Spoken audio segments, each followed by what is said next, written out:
go back to the kitchen is a common gender slur that infers women aren't going to be successful in the workforce, even though there's many successful women in the workforce today. Not all cultures approve of the freedoms the American have. In my life, I've experienced this first-handedly. My mom has worked for a Japanese company here in Clark County for 15 years, and there's many differences between the United States and Japan, and sometimes they clash. Today, I will be sharing 3 of the examples of the differences in the two cultures. First, there's gender differences. Secondly, there's different expectations, and finally, there's different accommodations.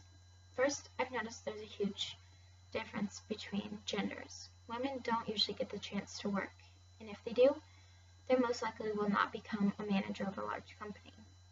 My mom, one of 2 women working at the Japanese company here in Clark County, has experienced this personally. My mom does the work of a controller. However, they refuse to change my mom's title to controller because she's a woman and she's not Japanese. This leads to my second point. Japanese work mainly for one company their entire career. They're not scared to fire a person. If a person is unsuccessful, they'd rather pay them to do nothing than to pay them to be unsuccessful in lack of their performances. And the company is not nervous to send their employees overseas for a long period of time, and the employee has no say. They just go. And the final difference I've noticed is the Japanese culture isn't very accommodating. Whether that's with school or just public access, the accommodations is very limited. And if a person in Japan is in a wheelchair, they most likely stay home because they don't have wheelchair ramps or the different accessibilities they need to get around town, which is really sad.